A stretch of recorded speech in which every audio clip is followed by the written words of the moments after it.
one of D. Hilton's many services, obviously, mergers. Can you talk a little bit about that? Absolutely, absolutely. And that's something we continue to see, I guess, coming of age in our industry. And it's not just our industry. Actually, a lot of credit unions think that the mergers are strictly on the credit union side. It's actually on the banking industry as well.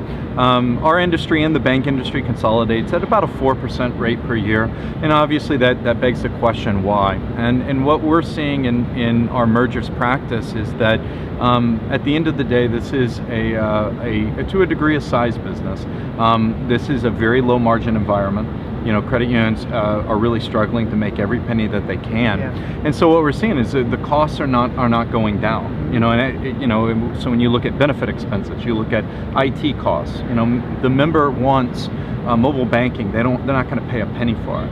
And so that's putting a lot of pressure on credit unions, especially smaller credit unions, to be able to offer those services to compete with a Chase Manhattan or a Bank of America.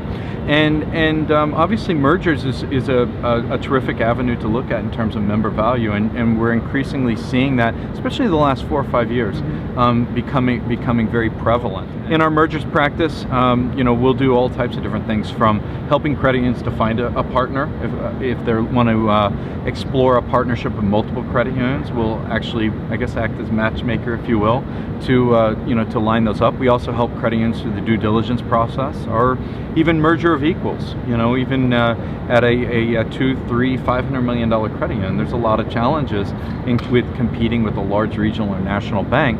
So we'll help the board of directors to work through the issues. How does the board come together? How do the cultures come together?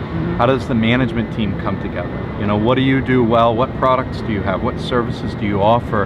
And optimally, what you want to do, you want to take the best of both worlds. It's not an easy thing to do. Not an easy thing to do. But it sounds like you guys are not only bringing people together, but you're bringing credit unions together too. Yeah, absolutely. And I mean, historically, the mergers that we've done, I rarely do I see a case where you don't see member value. And you're dealing with people. I mean, at the end of the day, whenever you're doing mergers, the biggest challenge is being able to do a lot of listening, to understand culturally what makes each credit union unique, to help the boards, the management team, and even the membership and employees understand why partnering together is a good idea. And as you know, the industry is no stranger to partnering, and we have CUSOs.